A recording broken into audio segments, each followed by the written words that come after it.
Hello again, and welcome back to Art History Survey 2. We're now taking a look at how the world of art has changed for the second half of the 20th century leading into the 21st century. And we really do need to take a moment to consider the importance of the abstract expressionist movement, which really changed the art world in a lot of different respects. Changed it probably forever. And it's the first time really that America emerges as the world leader of a major art movement. And it really does shift some of the power base of art making and trends in art making from Europe to the United States, specifically to New York. So the names to be looking out for: Jackson Pollock, obviously, Willem de Kooning, and then Mark Rothko. We'll see a lot of other artists in here as well, but those are the three big names to watch for: Pollock, de Kooning, and Rothko. So to kind of set the scene, we need to think a little bit about what the world was like leading up to the advent of abstract expressionism, which happens in the late 40s, early 1950s. So, of course, the world has changed pretty dramatically from where we were in the first half of this year, mainly due to some huge economic issues that led to the Great Depression, as well as, of course, the fallout from that leads us into the Second World War. So I wanted to start off with this image of Dorothea Lange's migrant mother. This is from a series of photographs that she took to document the Dust Bowl and the economic situation that had changed so many people's lives for the worse. Following the stock market crash of 1929, leading into the Dust Bowl and the lack of crops, the stock market was failing, people were losing their homes, they were losing mortgages on family farms, and so the migrant mother really represents that group of people who were leaving what they had lost in the Midwest and moving to the East Coast, hoping that they would be able the West Coast, hoping that they'd be able to find something to sustain them in terms of jobs, particularly trying to find work as migrant workers in fruit picking and other agricultural industries, and then discovering when they got to places like California that the jobs really were not there. It was a desperate time for the country, and we had the alphabet agencies like the WPA, Works Progress Administration, and the FSA, Farms Securities Administration, which provided work for people, documented what was happening, tried to make changes to help people come out of this financial crisis. But one of the things the FSA did was they hired and paid photographers to document what was happening. That's what Dorothea Lange was doing. She took a number of photographs on the day that she took this really iconic image. The one that you know is the one on the screen there, but if you take a look at the other shots from that day, you can see the difference in the storytelling aspect and what an artist is able to do in their choices of composition and framing of a scene. She is definitely a photojournalist in one respect and an incredibly gifted artist in another respect.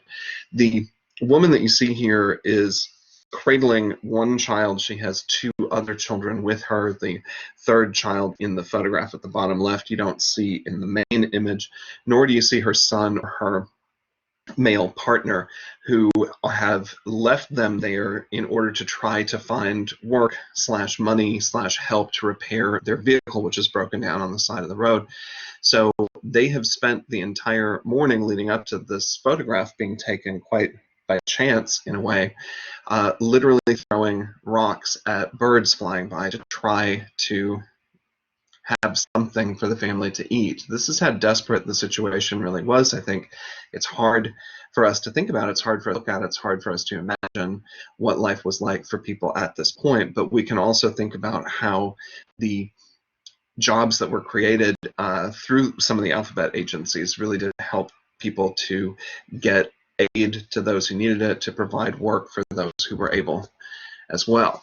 Margaret Burke White is another important documentary photographer at this time. She was the first and, in fact, only woman overseas with the US military. And in fact, at one juncture, the boat that she was on was attacked by a Nazi submarine. The ship sank, and she was able, using her camera, to document that entire experience of people actually helping to save one another's lives. She survived that, and documented the work that the nurses that she was working with in this on this vessel, how they were able to kind of change and sustain their lives. The next images are really hard to look at, but we do need to think a little bit about the reality of the world was like at this point. At the very bottom left, you see a photograph of Margaret Bourke White photographing the dead being removed in Buchenwald, in one of the Nazi concentration camps. She was actually with the troops who liberated this camp, and one of the decisions that they made, which is the photograph to the right, was kind of forcing the citizens of Buchenwald to walk through the camp and see what they had allowed to happen by not opposing Hitler. So in a sense, what you're seeing is history. What you're seeing is a certain degree of her bravery, I suppose, as an artist and as a photojournalist. But you're also kind of being reminded, I think, of what the enormous debt that we owe to people who opposed this kind of regime, and how important it is for us to remember not to take our lives lightly, that we need to really kind of invest our time and our energy into thinking about how we can perhaps make things a little bit better for people who come after us. The other side of the story of the Second World War, in some respects, is that America, because we were able to help, because we were able to end some of the totalitarian regimes of the time, because we came to the rescue in some respects, but also because we were not directly attacked in terms of mainland infrastructure like the nation's capital or the financial capital. America emerges from the Second World War relatively unscathed in terms of the ability to manufacture goods and to continue to produce food and so forth. So we certainly suffered an enormous amount of loss of lives, but in comparison to a place like London or Paris, places that had either been bombed or had been occupied, after the war, we didn't have the kind of rebuilding that was necessary in other parts of the world. So as we emerge now as a major player on the world stage, and as we also emerge with most of our infrastructure intact, the old world kind of gives way to the new world. And so we see a major shift in the art world, in architecture, in a lot of ways, for people coming to America and supporting kind of American ideas. And America has a chance to kind of emerge as the leader in many, many, many fields, but also in the field of art. What you're seeing here are the works of Thomas Hart Benton. And Benton was an influential painter in his own right. He was also an art teacher. One of his most famous students, of course, is Jackson Pollock, who we're going to look at in just a moment. But I wanted you to get a flavor again of what his work is about. It's very American. It's very much about common everyday people and the dignity of work and the need for us to honor and respect the people who farm the land and work the factories and so forth. But also has a sense of movement. It has an incredibly dynamic use of line. It feels almost like every single brushstroke in any of his images is kind of swirling and moving through space. Plus, these images are quite large. The one at the top on your screen right now was actually a mural that was made for a department store, which is now owned by the Smithsonian Institution. When you look at the scale of what Benton is doing, you can imagine that this had an impact or an influence on some of the students, certainly. The other big influence, which also ties to the Second World War and to the Depression as well, is the work of three Mexican muralists who were invited to the United States to do large-scale projects. They were nicknamed Los Tres Grandes, the Three Giants. This is the work of Jose Clemente Orozco, This is the work of David Siqueiros. And then perhaps best known to us in some respects is the work of Diego Rivera. We already looked at the impact of surrealism, that style that relies so much on the subconscious and on dreams and using subconscious ways to express reality. And we know that Frida, the wife of Diego Rivera, was at the time considered sort of second class to her work, and now of course we know her work far better than his. The reason I put these three artists in place here, though, is because they had assistants who worked for them on these large-scale projects through the WPA, the Works Progress Administration. So the artists of the who were in their early start of their career, people in their mid-20s around the time that these projects were being done, were heavily influenced by the idea of massive amounts of information, lots of color, lots of movement, lots of texture, and painting on an enormous scale. These paintings, as you can see from the photographs that show a little bit of detail of the rooms that they're in, are incredibly large. We also know that there were artists who were still, as much as they are known today for making images that didn't have subjects, which is very much at the heart of what abstract expressionism is about, we know that they studied and revered the art of the past. So one big influence on Pollack, other than Benton and the giants from Mexico, is the work of Achille Gorky. And Gorky is known to have kept replicas, poster reproductions of these two paintings that we've already studied in his studio. We know that he was really interested in the work of Poussin and of Ingres. Now, when you get these artists who are generally known for art that we could loosely classify as neoclassical in nature, this kind of reference of the art of the past, it's hard to imagine that somebody liked this would then start making very abstract images. So if you bear with me, I played with a couple of Photoshop filters just to take these images and slightly alter them to give you a sense of how much movement and color and line actually could come out of taking a look at the structure of the compositions of art of the past. In fact, Gorky definitely loved this particular painting. This, of course, we studied all the way back in Unit 1, and at first it seems like, again, how could someone who liked Renaissance work or liked Baroque or neoclassical style begin to do things that are more abstract? It doesn't take much playing with this image to start feeling that it has an enormous amount of information in terms of texture, color, line, and movement. And that's very much what the artists of the late 40s into the 50s in America were beginning to explore. So Gorky came to the US as a teenager, and his work at the beginning of his career and even into the middle of his career was marked by this ability to create images that are quite believable in terms of their level of representational reality. These are images of his mother, but he turned in the latter part of his career to work like this, which is quite shocking. You imagine what you just saw is being made by the same person who made this image that you're seeing now.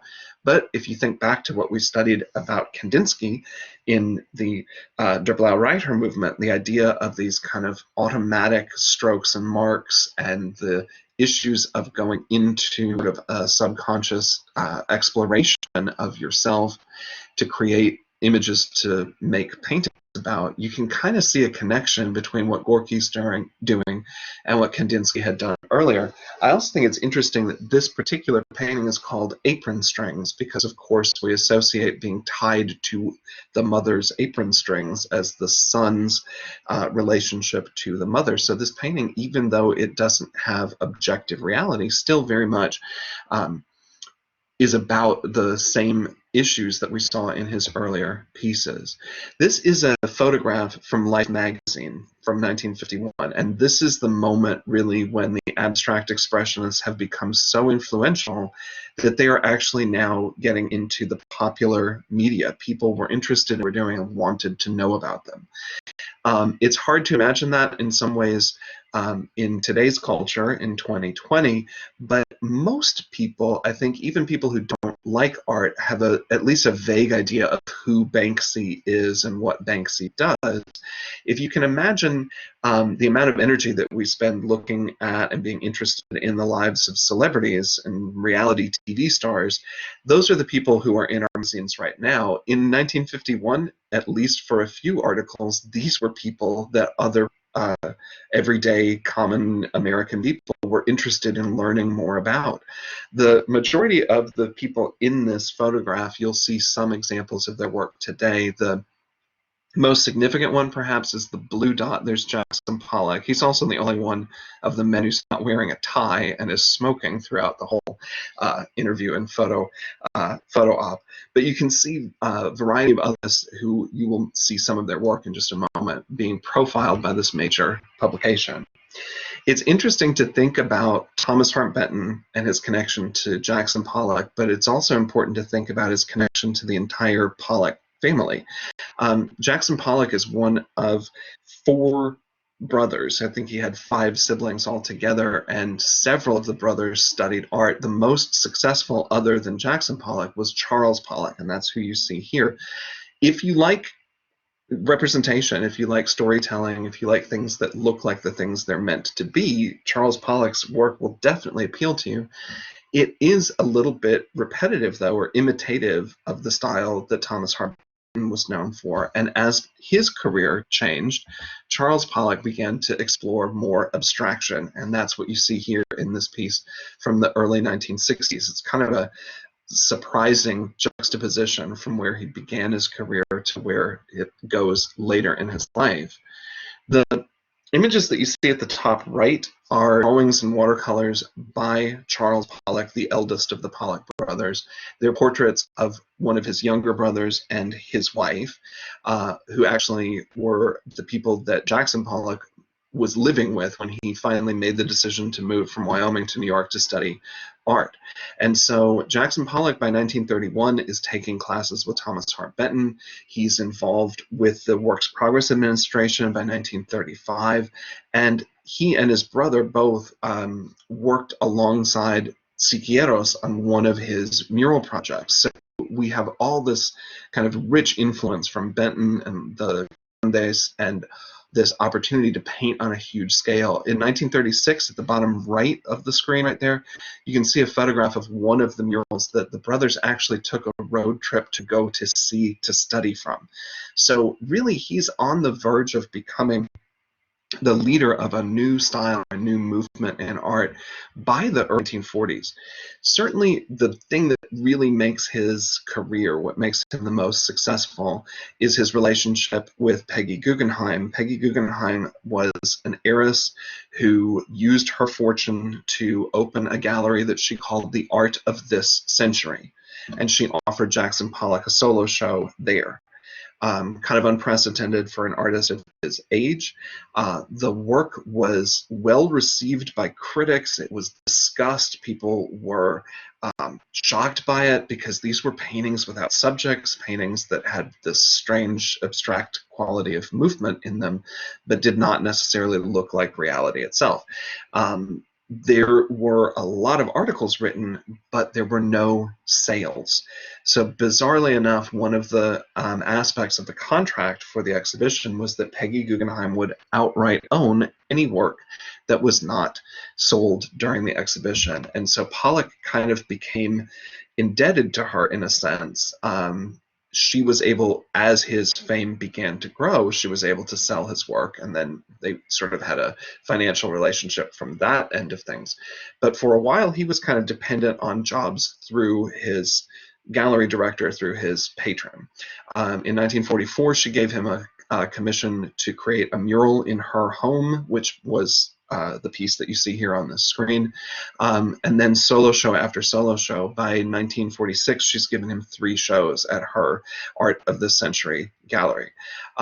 Pollock then begins to become really a national celebrity. He's being profiled in Life magazine by 1948. And that's the profile that you see here on the screen. This is Pollock posing with one of his pieces. So you get a sense of how large they are.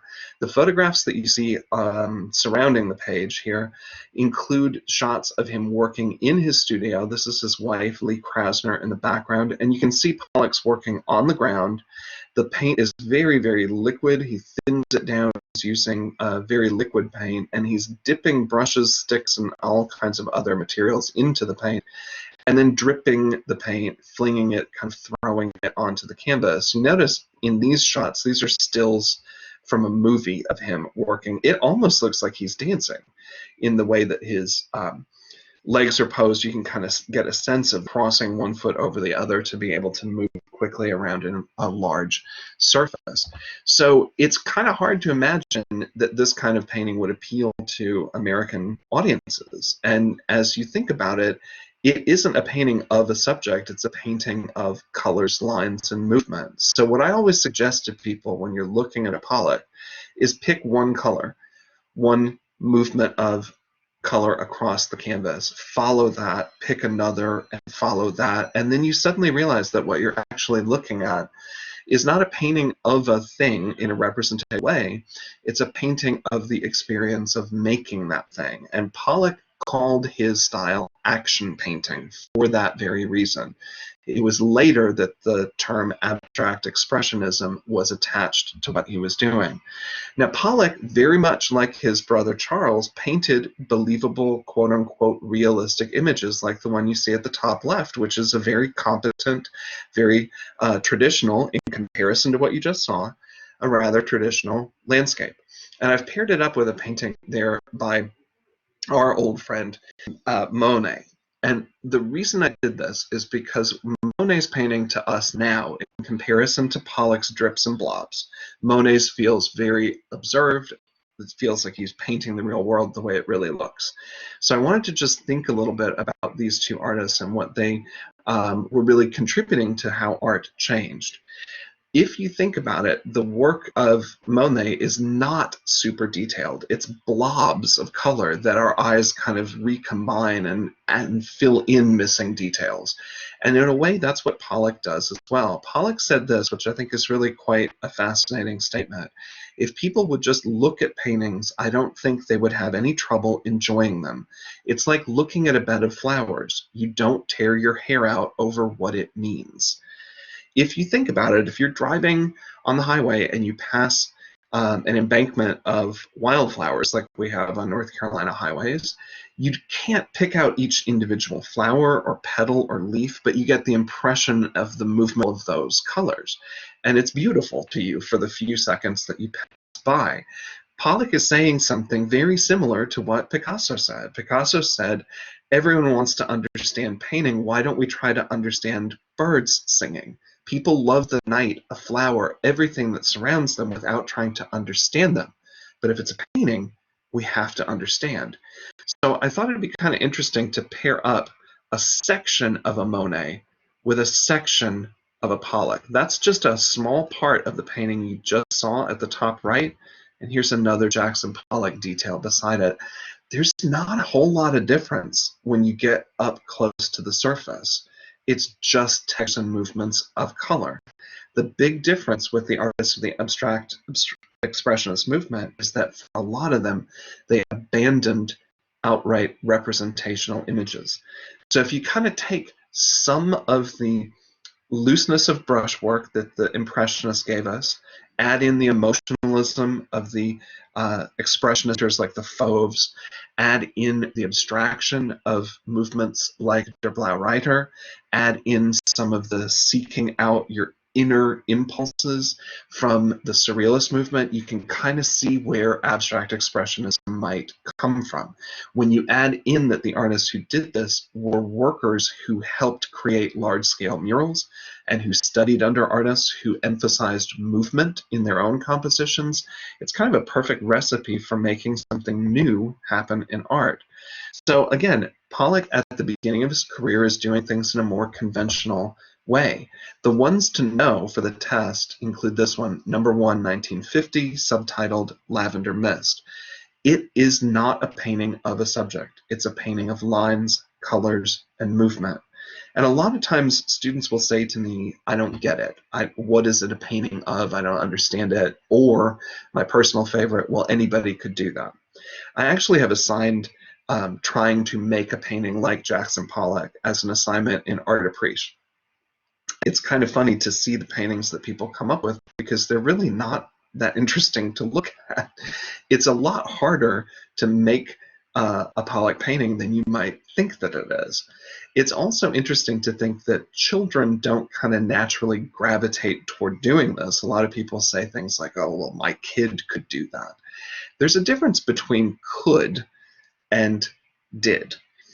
Pollock really is the first person to paint and work in this particular way. We have certainly seen at least a handful of artists up to this point get rid of the need to paint a recognizable subject, but we've never seen anyone apply paint in this way, and certainly not on this scale. When I was a student, I was not a huge Pollock fan.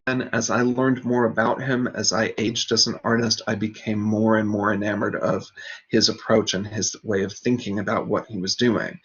It is very hard to look at a Pollock and not feel your eyes moving all over the surface, and that's exactly what he wants you to do.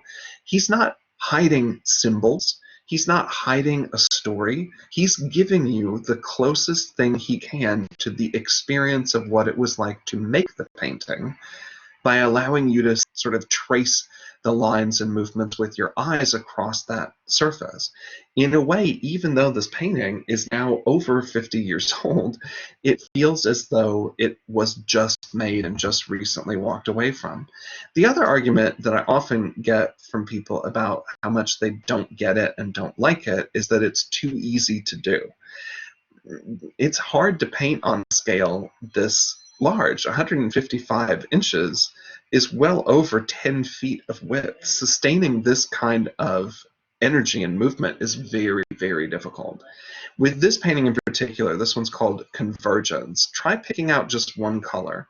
Pick the yellow and follow it through.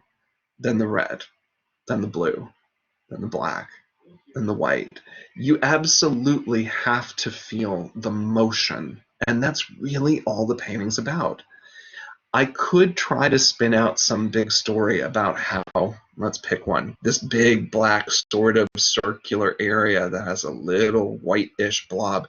We could pretend that that's an eye and that this is a head and that there's a big secret message there, and that's complete nonsense. Pollock didn't intend that at all. What he wants us to have is something that's more than describing an object in the real world. He wants us to be able to share the experience of movement, light, color, and texture. So in a weird way, they really are very simple if you allow yourself to just kind of go with the that a painting doesn't have to tell a story and doesn't have to have a representational subject, that it could just be about the material quality of the paint itself and how it's applied to the surface. The other thing that I often think about with Pollock is that you could say it's kind of gimmicky, right? He's just dripping and splattering and anybody could do it. You noticed how each one of these paintings is really different, one to the next? If someone's ripping you off with an easy thing to do, they're going to find the easiest, cheapest, quickest way to do it. And I have eaten plenty of hamburgers in my lifetime, so I'm throwing shade on this, but don't you kind of think that every time you go to McDonald's, whatever it is that you order is kind of exactly the same every time and doesn't cost them that much to make? With Pollock, it takes an enormous amount of effort, time, and thought, and each product is unique. That's a little bit different to me than someone just ripping you off. He also sometimes will use references in his work. Full Fathom 5, which is a reference to a quote from William Shakespeare's The Tempest. But if you take a look at that image, next to an image from just about the same period but from a different culture, we've got American abstract expressionism on the left, and we've got full-on realism that looks like the way the world is supposed to look. The sky is blue, the grass is green.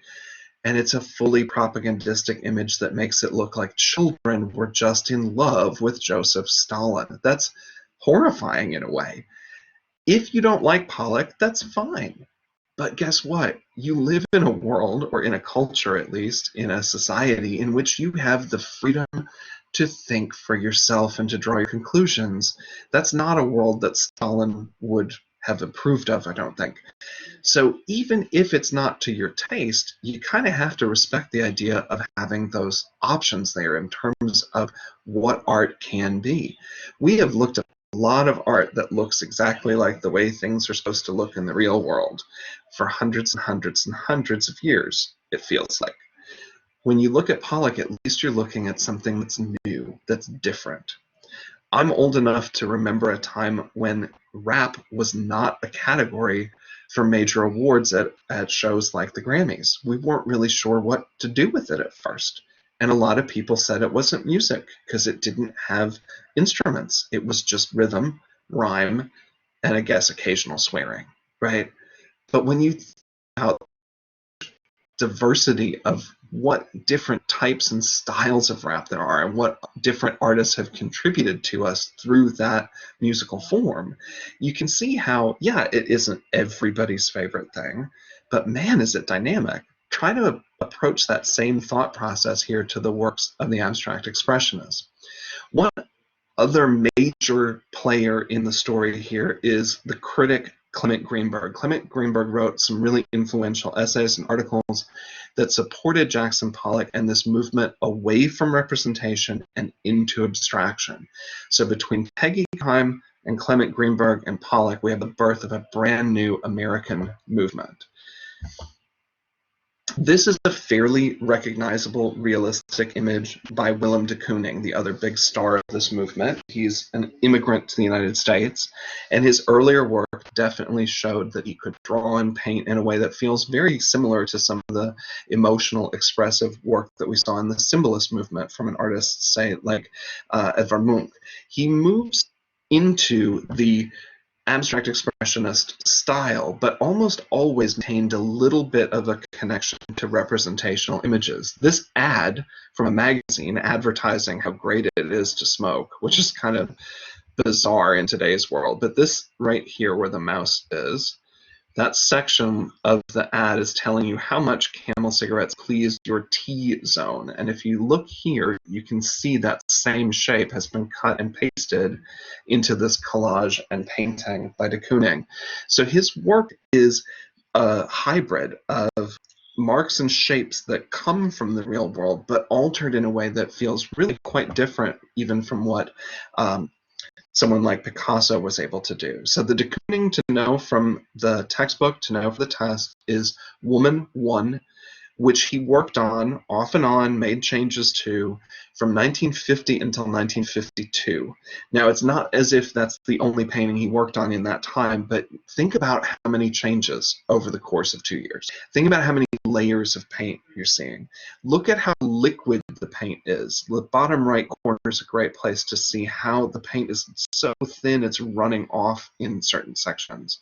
So again, the paintings are not about being necessarily accurate to the description of a real person in the real world, as it is to kind of take some archetypal shapes and make something from them. You may be familiar with the image of the Venus of Willendorf, the other figures from, if you took Art History Survey 1, the very earliest carved images of human beings, many of them have exaggerated hips and exaggerated breasts and very lightly detailed faces, sometimes no face at all. I don't think that this is meant to be an anti-woman painting, but I think it's really meant to kind of tie into this feeling of female sexuality from a male point of view, but more so, I think, the issue of being able to reproduce, since the body is being so over-exaggerated in areas that have more to do with childbirth than anything else. If you look at other paintings in the series, you can see that he's sort of recycling some symbols, obscuring others. The one on the right is called Woman and Bicycle. It's kind of hard to see it, but I think that's one of your bike wheels there. that probably has something to do with handlebars there, and I feel like that's your other set of wheels and spokes. So she's definitely not as believably realistic as any of the other images we saw with other styles. But look at the speed with which he's working and the scale that he's working on, and you get a sense of what abstract expressionism is all about. Franz Kline is a kind of fascinating character in the abstract expressionist category. His paintings that made him famous are mostly just black and white. And again, it looks kind of like one canvas, bunch of strokes of black paint done in an hour. Why is this so great? Look closer and you can see, as in this section here, there's areas where white has been painted over the black. There's areas where black has been painted back on top of the white. These paintings are worked on for a long period of time to arrive at this kind of rhythm. They called it action painting, and each of the artists found his or her own way to make those actions. So it became a very personalized style. You could easily tell one person apart from another because although they're grouped together, none of them painted exactly the same way. I think, frankly, that Kline is pretty fascinating because this is where he started. The image I just put on the screen, if you look carefully, it doesn't take long to figure out that you're looking at the rocker's arm and backrest of a rocking chair. It's a fairly loose but fairly conventional drawing of something in the real world. And when he showed this to his friends, the other artists were not impressed, but they zoomed in on small sections like this, where there are black lines and squiggles crossing over one another, and they blew those up using an opaque projector to a really large scale, and Franz Kline suddenly realized his painting could be about the paint, that it could be about the marks and not about what inside the marks, the rungs and pieces of the chair. This is a later piece of his that shows, again, that he's using much more color than we often associate with him. He's known for the black lines on white, but he certainly did a variety of other things. We also have women in this movement. This is the wife of Jackson Pollock. This is Lee Krasner. She was actually a fairly successful artist, or art student at any rate, before Pollock began to make any noise. She was studying under Hans Hoffman, and we'll look at his work a little later. The image that you see at the top is from 1960. That's the eye is the first circle. Cobalt Night is the image to the bottom left from 1962. A relatively early piece, though, on the bottom right, 1948's White Squares. She's sometimes criticized for taking Pollock's style and making it a little more tidy, a little more organized. But the reality is that Krasner not only kept Jackson Pollock alive, he had a terrible battle with depression and alcoholism both. Her support, I think, is what allowed him to live as long as he did. Pollock, of course, tragically dies in a drunk driving accident. He had started having an affair, and the girlfriend was in the car with him, and one of her friends was there as well. They were driving from party to party. Jackson crashed the car. The girlfriend survived, but her friend and Jackson Pollock both were killed in that accident. Krasner survives him. Obviously, she's not there when this happens. She lives many years after Jackson Pollock dies, and her work becomes a little bit looser and freer as time goes on, as she comes into her own as an artist. Elaine de Kooning was the wife of Willem de Kooning. They had a very tumultuous relationship. They stayed married even after they had physically separated, even after he had a child by another woman. She remained Mrs. de Kooning, and in fact, toward the end of his life, Willem was also an alcoholic. He suffered from dementia toward the end of his life. She took care of him. Elaine actually moved back in with him to nurse him through the end of his life. So these are people who had extremely dramatic and passionate love for one another and complicated love for one another. Elaine is kind of intriguing to me as well because her painting feels a little looser in some ways and a little brighter even than what her husband did. But if you look closely at that image on the right, you can start to see that some of those forms suggest human bodies. And in fact, this image is titled Bacchus. If you look at the top, you get that large kind of swim, wine or beer belly, chest, head. There's an arm to an elbow, quite obvious thumb to forefinger. Here's another arm, to the thigh and knee of a figure supporting him. This is a bacchanal, like we saw all the way back to the Baroque style. The other thing that I really admire about Elaine de Kooning's paintings is the fact that she became fascinated with cave art and started painting abstract expressionist images that are really similar to the cave paintings that you'll study if you haven't already taken Art History Survey 1. When we talked the other day about in top images in reference to Kandinsky, the images that we see when we're not seeing light reflected off of objects through our eyes. These are the images that come to us in our own minds when our eyes are closed, or if you're reacting to a meditative state, we see lines and dots and zigzags, and that's exactly what Elaine de Kooning is using to make her versions of these wall paintings. We also have the work of Grace Hartigan, another amazing female abstract expressionist painter who in fact used the male name George Hartigan for her first several exhibitions. She finally started using her actual real name once she'd become kind of successful and known as George, which is kind of fascinating. She also had a very tumultuous life. She suffered from depression. She did attempt suicide at least once. We know that although she had this kind of tragic personal life in some respects, she also was a very passionate friend. And her friendship with in particular with other female artists, but in particular with the poet Frank O'Hara, led to the inspiration of some of the works that you see, including the one that's on the screen here. This one is probably her best known. It's called Months and Moons from 1950, and you can see that you wouldn't mistake that for a Pollock. Also wouldn't mistake it for either of the de Koonings or for Krasner. It's really her own language. The colors are a little more vivid. The shapes are a little bit larger, and certainly the brush strokes seem to be a little bit thicker in some respects as well. One of my personal favorites of Grace Hartigan's pieces, though, is this one, Billboard from 1957. And this one is kind of fascinating, but apparently, as she was working on the painting, her first step was to make a collage of images, mostly from ads from a magazine. And one of the ads in the magazine, this is the best reproduction of it I could find at the bottom right, was advertising this particular brand of toothpaste. And here's a smiling face with teeth above the white tooth. It doesn't take a lot of imagination to see that she's abstracting things from our actual real everyday lives. So some of Grace Hartigan's later work begins to have a little more reference to recognizable subject matter. In contrast, another female artist who studied for one day with Hans Hoffman was Joan Mitchell. And Joan Mitchell's work was really kind of remarkable in that she did not get as much support as the male artists, certainly not in America.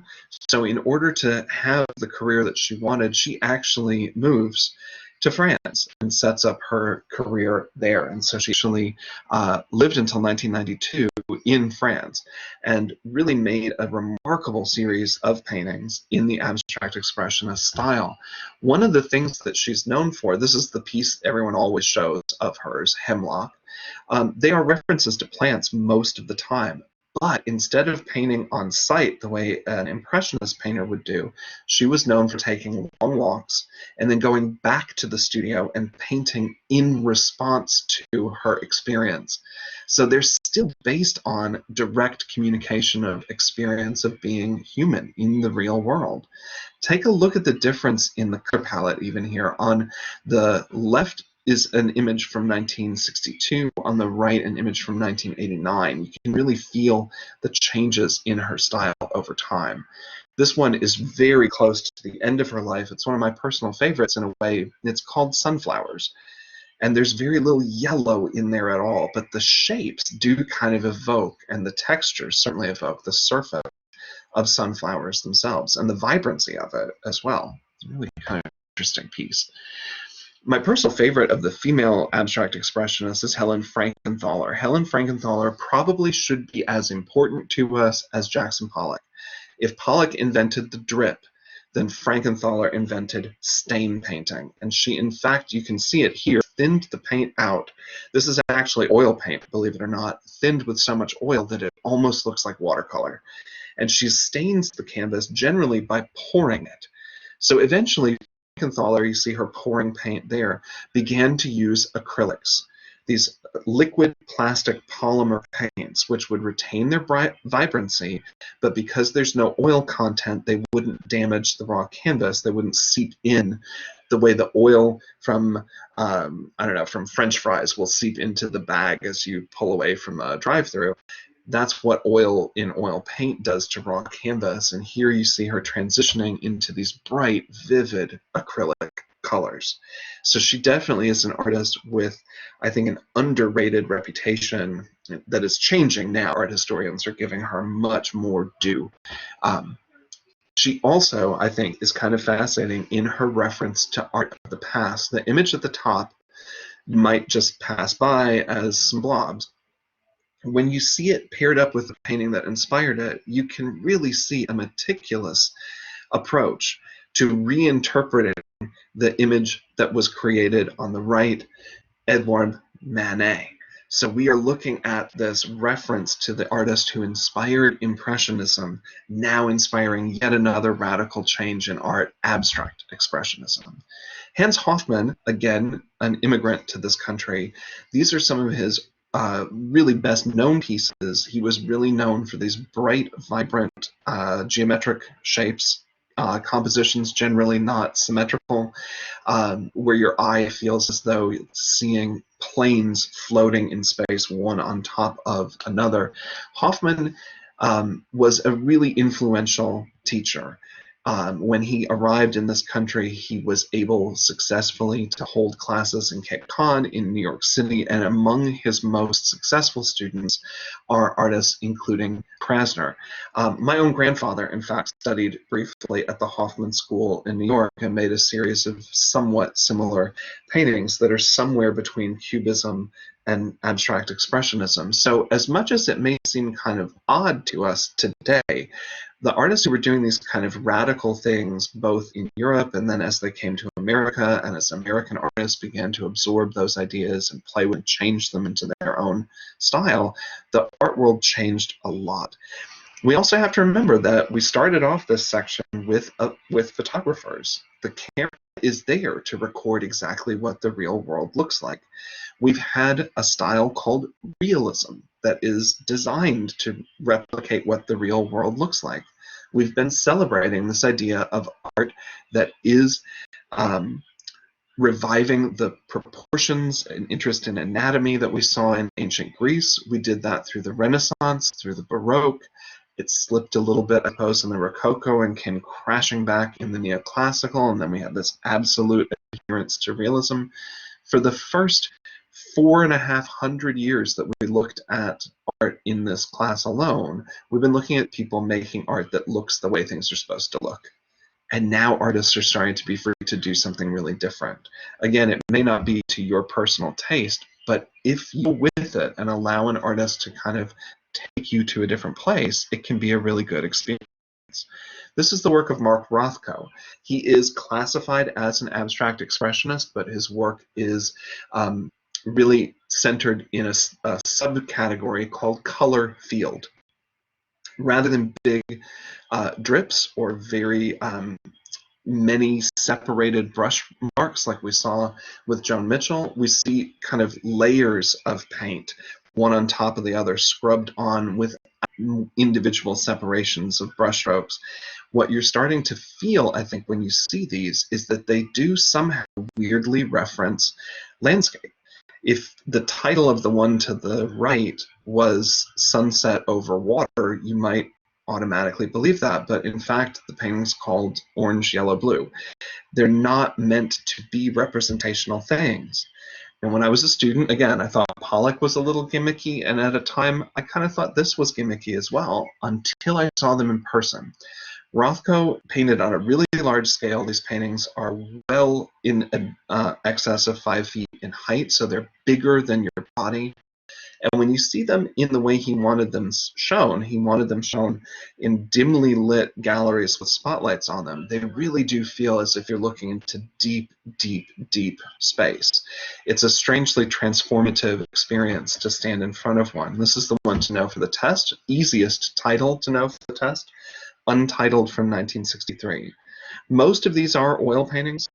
The reason I chose this one in some respects is because Rothko's life was rather sad. He does end up committing suicide in his studio, in fact, and he was found in the kitchen area of the studio, and he had cut himself.